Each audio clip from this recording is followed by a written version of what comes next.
Mr. Richmond, would you please remove your hat in the courtroom? I'd prefer for spiritual reasons not to. I believe I lose power when I expose my head fully. I'd prefer not to remove my hat because I feel like I need power in here. I do not find that persuasive. In fact, I find it manipulative. You're asking me to yield my power spiritually in a literal sense. This is what you're doing. If you fail to comply, I will hold you in direct contempt. Sir, I really insist on this, and I feel really strongly spiritually about it, and it's time for me to take the consequences of that. All right, leaves Mr. Richmond's two cases, 24M, 2519, 25M, 1312. Mr. Richmond, come on, join your attorney, please. Mr. Richmond, would you please remove your hat in the courtroom? Like I said earlier, Your Honor, I'd prefer for spiritual reasons not to. Not cultural reasons. Cultural are spiritual reasons, are they not? Or spiritual are cultural. Would you describe that to me further? It's to my understanding, sir, that many people do not need to remove their hat. I'm asking about your situation. Explain it to me. Yes, I believe mine is similar because spiritually, I believe I lose power when I expose my head fully. So I'd prefer not to remove my hat because I feel like I need power in here. Okay. I'm going to order you one more time. I do not find that persuasive. In fact, I find it manipulative. I'm going to order you one more time to remove your hat out of respect for the court as I order anybody else so as not to treat you differently. I do not find your reasons to be persuasive. I'm going to order you to do it. And I just wanted to let you know that failure to comply, I will find you in direct contempt of court. Do you understand that? As long as you understand, you're asking me to yield my power spiritually in a literal sense. This is what you're doing. This is what you've done last time. This is what you guys always do. And, you know, I think that's really... I don't understand your answer. I'm ordering you to remove it again with you understanding the consequences. Do you understand the consequences of failure to remove your hat?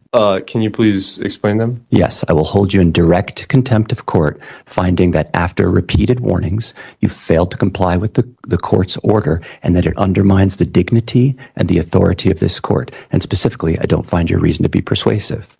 Do you understand? Not fully. So do I get to wear my hat next time? That's what I'm trying to understand. I'm talking about this time. We'll worry about next time. Do you understand that if you fail to comply, I will hold you in direct contempt? So I'm going to be held for 24 hours while it's cold out? I have no idea what the consequences are going to be. You will be sentenced on direct contempt, and I'll allow you to make any statements you want in mitigation. I'll hear from your attorney as well, and then I'll decide. You may not go into custody at all, or you may, or there may be some other consequence. Okay. What is your response to my final order to remove your hat?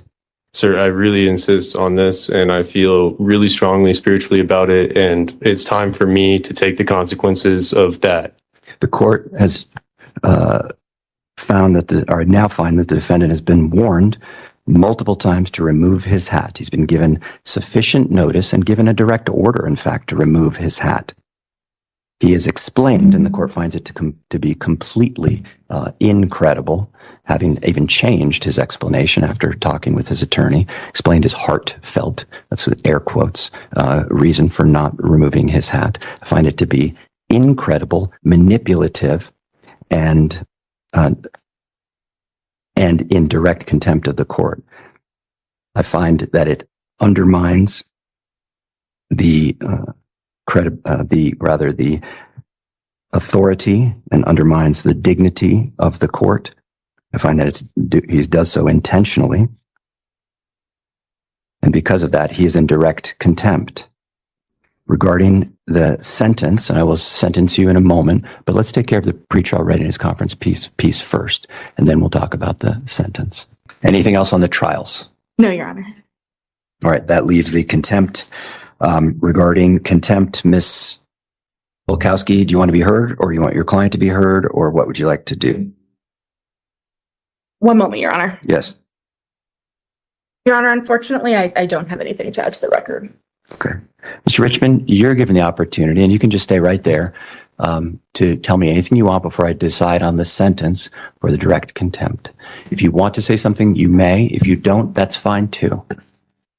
I don't want to say much, but I mean, all there is to say that it's like a religion to me. It's personal. It's semi-parallel to what a lot of religions and cultures believe. And if I embellish too much, then that would be, I believe, wrong. If you embellish, mean add more to it. Yeah, like that is part of my belief. Okay, I got it. And that is part of, call it spiritual, religion, cultural. I don't care what you call it. Okay, thank you. I'm not going to call it anything.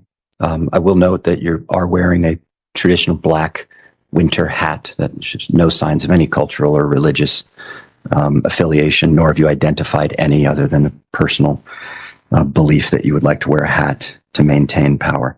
Again, I don't find that to be persuasive, as I've already said. Court, again, finding the defendant to be in contempt, direct contempt of court. I'll sentence you to 1 day in the Boulder County Jail. I was considering longer, but I just need to communicate to you that you can't do this, so I don't want to keep you in jail longer. Plus, it's a snowy day, as you said. Perhaps it's not all that punitive based on what you said. So I'll sentence you to 1 day in the Boulder County Jail. Deputies, please. My bigger concern is that we're going to have a jury on Tuesday. I'd encourage you to reevaluate your position, because I do not want you to wear a hat in front of the jury. Yeah. And be be in direct contempt again. I don't want that to be disruptive, because here it's just us, but that has the potential to be significantly more disruptive to the proceedings. You don't have to say anything about it at all. I just want to put you on notice that the rules remain the rules.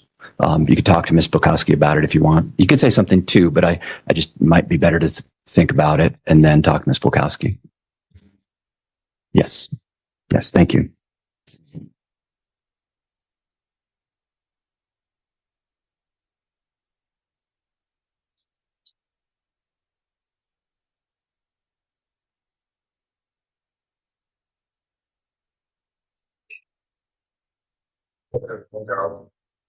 As far as I recall. Yes, Deputy, Mr. Richmond, he's going into custody. Just wait for me, please. He's been very cooperative with me, other than the contempt piece.